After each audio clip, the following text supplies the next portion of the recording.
Shane here from Slot Car Hub. Today I'm going to do a quick video on these NSR Formula 1s. So I did a video a while ago, I think maybe a month ago, on the front ends with the wiring. I'll take my glasses off so I can see on the camera. So I did a video on the wires, how you loop them, run them down the channel, just so it's a lot neater. And the front axle doesn't hit the wires, because a lot of wires and axles hit and just rubs on the wire, and then the front end sits up on an angle because the wire's hitting it and stuff like that. Then it'll end up wearing through, then it'll short it out. So check that video out, I might link it. And keeps the guide straight too. When you flick them back like that, they go straight. See that? Flicks back evenly. So when you marshal it, goes straight back in too. I set up the front end on the other video, so you want to go back, have a look at that. So I'm going to concentrate on the back end. What I do to a back end, it's very simple. There's not a lot to do to these cars. First, I loosen the 3 pod screws. So you got 1, 2, 3. Just loosen it by about a turn. You can work it out. Everyone's different. Some people have them tight. Some people run them really loose.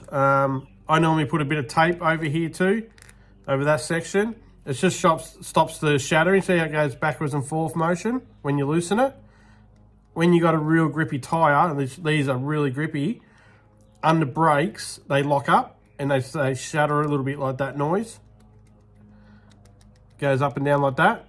It just stops that a little bit. It's good to have a bit of play up and down, but not a heap. So I run a little bit of masking tape just across there.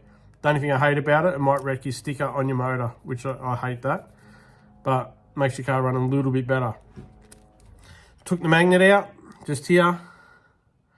That little spot there's a little magnet. I take that out because I've got copper tape, and the clubs I race with don't race magnets. So I always take the magnet out. Second, there's 2 little screws here. Phillips head, 1, 2. Make sure they're tight. You need your motor tight. And every stock car, remember, your motor must be tight because it rocks side to side. And this little pinion here against the plastic one, that will move, the plastic one won't. And that brass one will chew out your plastic one in 2 seconds. So you'll have your pinion moving, but your plastic one not, and it'll just chew it out.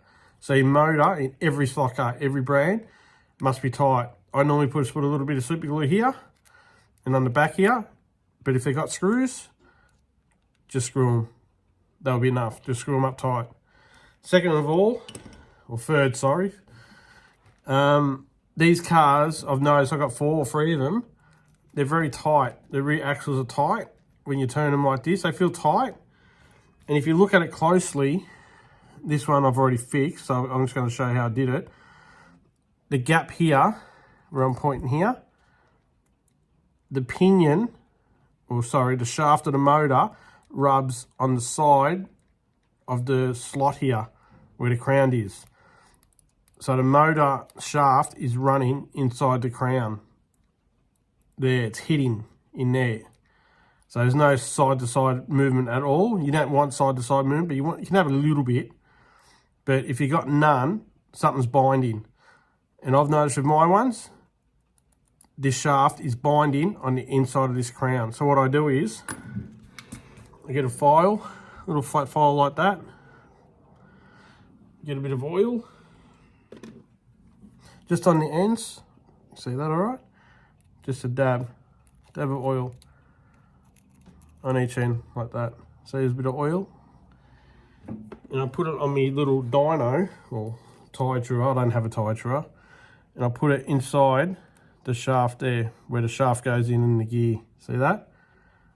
Hopefully you can see that okay. Inside there.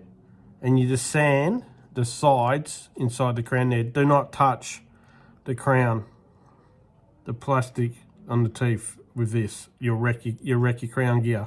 It's got to stay in the middle. I'm going to move the camera, take it over to where I do it, and show you how I do it.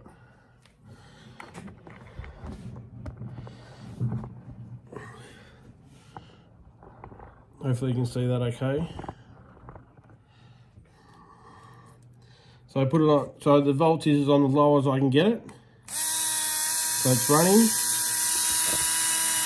Have you see that okay? And I just put, get the right side, hold it up like that. And put the file in between those little grooves there and just file the sides of that crown out. Don't touch the plastic gear. Hear how it changes? Just hear that? How I picked up the revs? It's more freer. You can see it on there. See a little bit?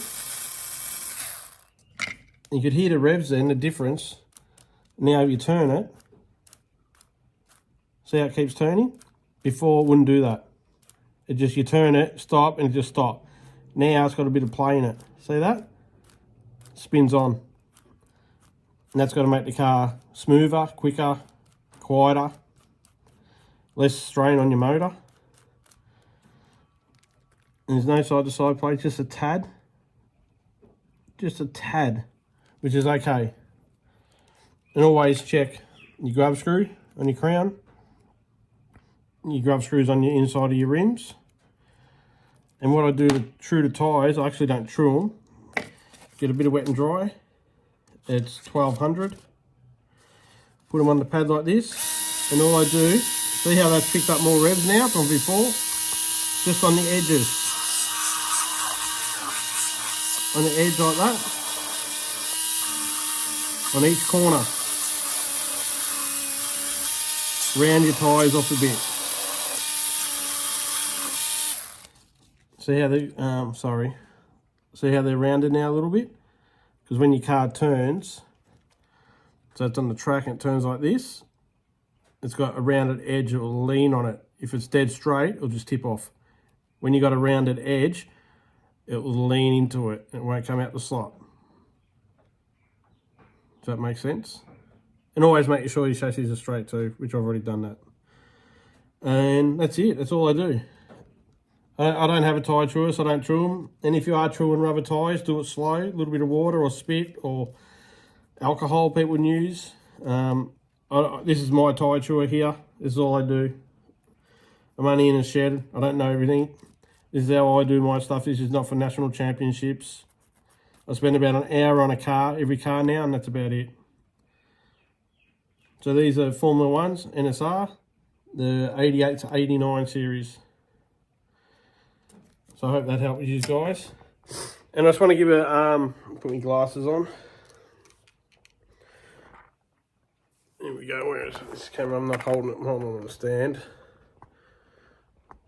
Just want to give a shout out to my brother. He just started a YouTube channel, UC Slot Cars. Instagram, UC Slot Cars, the same thing. He's been racing same amount of time as me, probably longer because he's older. He's really quick. He knows what he's talking about. He's got a track. He's got about 300-400 cars, I think. He's sold a lot. He used to have every slot ever made at one stage for about 5 years, and he sold them, which I'm spewing. But he's slowly getting back into it. His two boys like doing it, especially Blake. He loves it.